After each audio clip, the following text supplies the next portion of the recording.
Finally होने वाली है। पोल्टूदा और पारो की शादी यह देखकर घर वाले होंगे बहुत ज्यादा ही खुश और हैप्पी एंडिंग के साथ में यह शो होने जा रहा है। बंद आज की कहानी में आप सभी को देखने को बहुत ही इंटरेस्टिंग मिलने वाला है कि बड़े घर की छोटी बहू में अहाना अकेली पड़ गई है और हर तरफ से उस पर इल्जामों की बौछार हो रही है। लेकिन अब वक्त आ गया है उस सच के सामने आने का जो श्यामल और ठाकुर जी ने बड़ी चालाकी से छिपा रखा था। जब दुर्गा देवी सहित घर का हर सदस्य अहाना को गुनहगार मानकर उसे कोस रहा होता है, तब टुकुन, जो हमेशा से अपनी बुद्धिमानी के लिए जाना जाता है, इस दमघोंटू माहौल से तंग आकर कुछ पल के लिए घर से बाहर निकलता है। किस्मत देखिए कि वहीं पास की एक चाय की टपरी पर उसकी नजर श्यामल पर पड़ती है, जो अपने दोस्तों के साथ बड़े ही गर्व से अपनी घिनौनी साजिश का बखान कर रहा होता है। श्यामल नशे में चूर होकर उन्हें बता रहा होता है कि कैसे उसने पिशिमोनी यानी ठाकुर जी के कहने पर अहाना के शरबत में नशीली दवा मिलाई थी ताकि उसे सबके सामने बदनाम किया जा सके और घर से बाहर का रास्ता दिखाया जा सके। सही है। वह यह भी कहता है कि इस काम के बदले उसे मोटी रकम मिली है। टुकुन चुपचाप दूर खड़ा होकर न केवल यह सारी बातें सुनता है बल्कि अपनी स्मार्टनेस का परिचय देते हुए तुरंत अपने फोन में श्यामल का वीडियो रिकॉर्ड कर लेता है। अहाना के फैन हो तो चैनल को सब्सक्राइब करें। टुकुन की यही समझदारी एक बार फिर अहाना के लिए उम्मीद की किरण बनकर सामने आती है। आपको याद ही होगा कि कैसे टुकुन ने पहले भी पोल्टूदा की पोल खोली थी जब उसने जानबूझकर खिचड़ी नाले में गिरा दी थी। अब टुकुन एक गहरी चाल चलता है और श्यामल के पास जाकर उसे झांसा देता है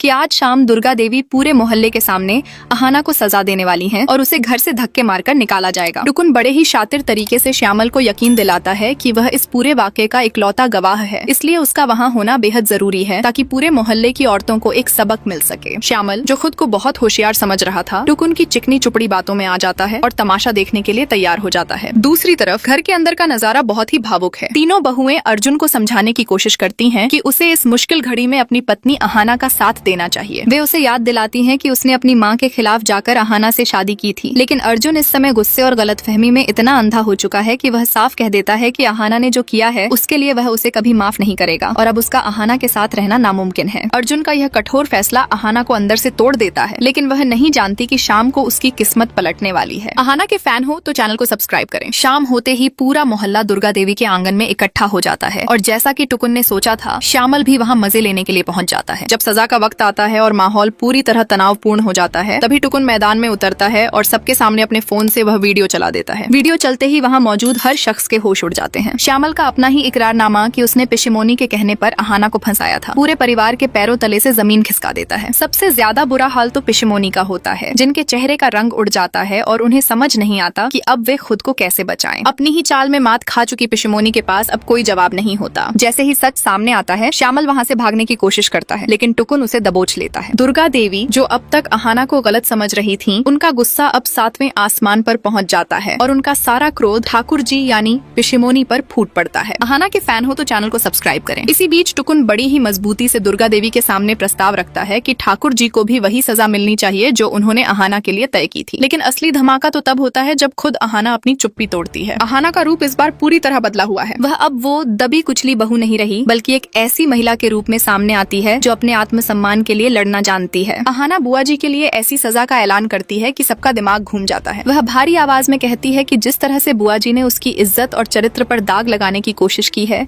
वह इसे कतई माफ नहीं करेगी। अहाना पूरे समाज के सामने एक कड़ा फैसला सुनाते हुए कहती है कि बुआ जी को पूरे मोहल्ले में गधे पर बैठाकर और चप्पलों की माला पहनाकर घुमाया जाएगा। यह सुनकर हर कोई स्तब्ध रह जाता है। बुआ जी हक्का बक्का होकर विरोध करती हैं और कहती हैं कि उन्होंने तो सिर्फ उसे सुधारने की कोशिश की थी, लेकिन अहाना का इरादा अटल है। वह साफ कर देती है कि यह सजा इसलिए जरूरी है ताकि समाज में किसी और की इज्जत के साथ खिलवाड़ करने की हिम्मत दोबारा कोई न कर सके। अहाना के फैन हो तो चैनल को सब्सक्राइब करें। मोहल्ले के लोग भी, जो अब तक खामोश थे, अहाना के साहस को देखकर उसके साथ खड़े हो जाते हैं। उनका मानना है कि जो महिला दूसरी महिला का अपमान करे, उसे सबक मिलना ही चाहिए। माहौल पूरी तरह गर्मा जाता है और पोल्टू जैसे लोग भी, जो अब तक बहुत उछल रहे थे, अब अहाना के इस अडिग रूप को देखकर सहम जाते हैं। दुर्गा देवी भी अपनी बहू के इस साहसी फैसले की सराहना करती हैं और स्वीकार करती हैं कि अहाना ने सही समय पर सही कदम उठाया है। अब सबसे बड़ा सवाल ये है कि क्या बुआ जी इस सार्वजनिक अपमान को झेल पाएंगी? क्या वे अपनी गलती मानकर प्रायश्चित करेंगी या फिर शर्म के मारे हो